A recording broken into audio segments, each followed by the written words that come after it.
This video will demonstrate a wet to dry sterile dressing change. Prior to performing this procedure, please follow these steps.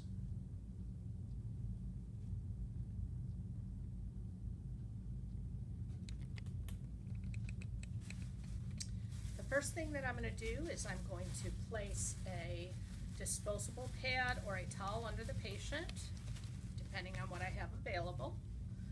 Here I have a disposable pad.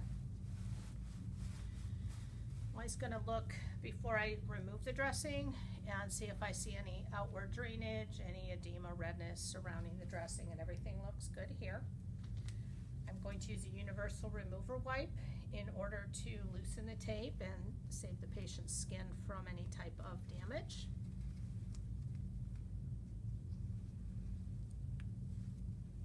So for this dressing, I have several different layers, as you can see.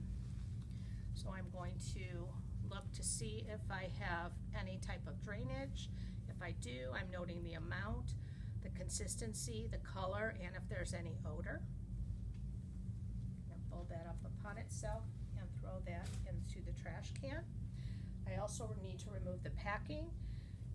I will moisten that packing with a little bit of saline in order to remove it without destroying or harming any of the patient's tissue. And again, what I'm going to do is I'm going to look and I'm going to see what type of drainage, amount, consistency, etc.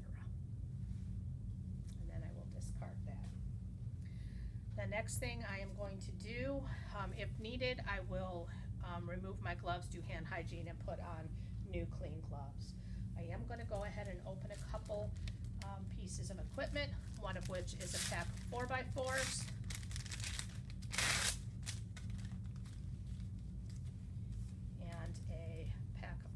Applicators for assessing and measuring purposes. If that would happen, that they come out, I would obtain a new pack and I would open them up again. For our purposes here, I'm going to act as if I just opened a new pack. So I'm looking around the outside of the wound, noting any redness, drainage, areas that are concerning. I'm looking at the wound bed itself. I don't note any types of sutures or staples. This is an open wound. If so, I would count those and note the positions. I'm going to measure the wound, taking one of my cotton-tipped applicators. And I'm first going to measure my length, the longest part of the wound. And I'm going to bring that over to my disposable wound measure. And I'm going to get the exact measurement in centimeters, which is 13.7 centimeters in length. I'm going to go to the widest part of the wound, and I am going to measure the widest part of the wound, and that is 2.5 centimeters. I'm also going to go into the depth, and for the depth, because I'm going into the wound, I'm actually going to get a new cotton-tipped applicator. I'm going to go to the deepest portion, and I'm going to come over and I'm going to measure that, and that is 3 centimeters in depth. The other thing I need to do is I need to gently probe the edges, looking for tunneling, looking for undermining. Undermining would be at the edges, tunneling can be anywhere within the wound. And I'm going to note if any of those are occurring.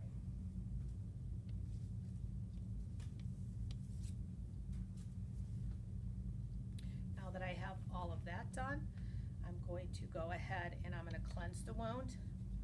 I would have the patient come up on their side. I will go from clean to dirty, and on their side again to facilitate drainage. Opening up my sterile saline. If I need more of these, I can use 2, 3, however many I need. And I'm going to start going cleanest to dirtiest. And again, on the patient's side, if they're able to facilitate the flow of the drainage. At this point in time, if the physician has ordered a wound culture, I'm going to obtain a wound culture. Obtain a swab stick, open that up, and I will, this would come separately. I would take the lid off of the container. I would take my cotton tip swab. I would obtain the drainage, and I would place it into the tube with the culture medium, put the lid in place, and I would label it. This whole procedure is the same as you noted on the dry sterile dressing video. And that would be sent to the lab. At this point in time, I'm going to pat dry my wound. So I would use one, the same as the dry sterile dressing, not touching the inside portion. And I'm going to dry one side, discard. I'm going to dry other side, discard. And I would need actually 2 packs for this because I want to very carefully then pat the inside of the wound so it's not dripping with saline. Now what I'm going to do is remove my non-sterile gloves, and I'm going to do hand hygiene, and I'm going to get my supplies ready. The best thing to do is to place your supplies in order of how you're going to use them. We also need to make sure to keep these sterile. So first thing I'm going to use is my super sponge for my packing. So I'm going to open that. It has a little tray built into it. And I'm going to place that there since I will need that first. Secondly, I have a 4x4. Open that.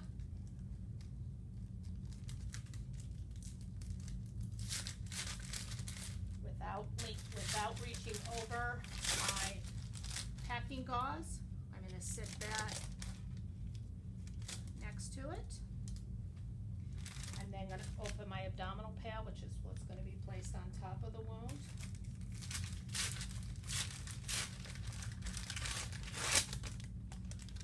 And I'm going to place that there. I need to open, at this point I can grab my saline and I'm going to go ahead and wet my gauze.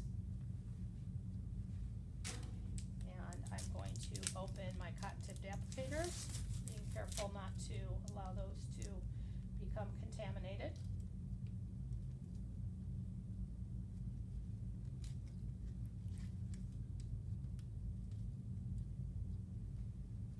I'm also going to prepare for my sterile gloves. To be careful that when I open my packaging, I'm not touching any of my sterile supplies. So I'm going to bring them down to the end of the table here. And I am going to place these as you have been shown in other videos by opening my packaging correctly. And sometimes they stick. So I'm going to carefully grab, this is still the outer edge. Going to place my dominant hand, always keeping my hands up. I'm going to go ahead and place this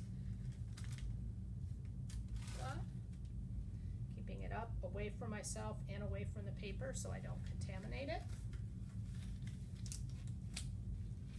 And then I can go ahead and fix those so that they're nice and intact.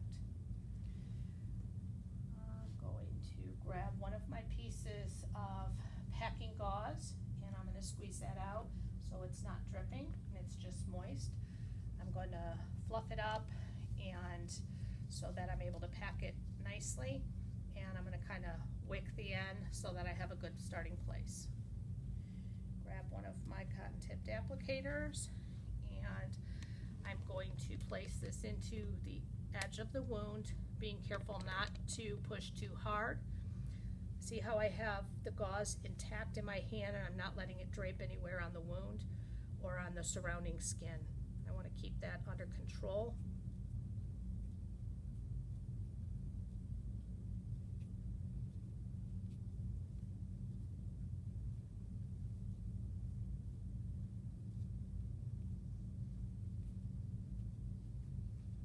Carefully pack that in.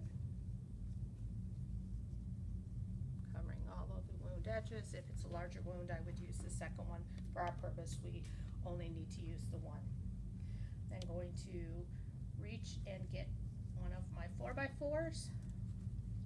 Again, just touching the edges. And not the area that's going to go over the dressing.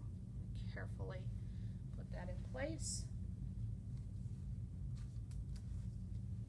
Same with the second one. Not pushing on the wound hard, trying to keep that in place. Last thing that I'm going to have is my ABD. For this purpose, I'm going to leave this folded in half, and I'm going to place that right over the wound. I could have done my skin prep prior to putting this on, but with this being a larger dressing, it's nice to now do the skin prep. That way I'm not prepping any more area than I need to, and it's not getting anywhere near the wound bed. So I will let that dry for its appropriate period of time. And then I will tape the wound like a picture or door frame, only putting as much tape as needed to hold it in place.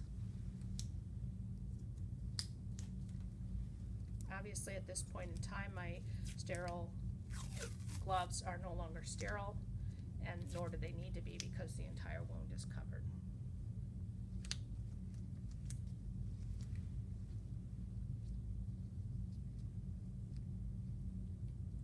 Sometimes finding the edge of your tape can be a little bit of a challenge.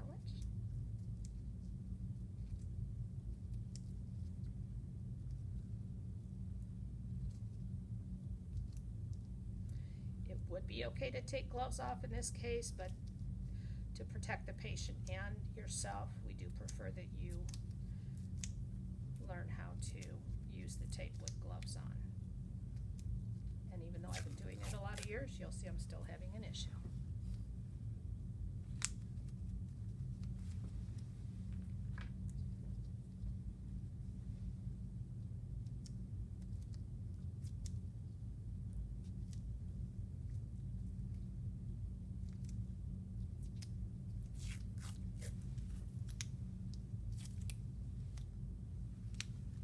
So the edge is sealed, not pushing on the middle at all. And once again, I'm going to put the date, my initials, and the time so that the next person caring for the patient will know when this dressing was changed. You do need to assess the dressing at least every 8 hours and follow the physician's orders as far as changing. I will put this piece of tape with the dated onto another piece of tape I already have in existence. I will be finished with my procedure. Following the procedure, please follow these steps.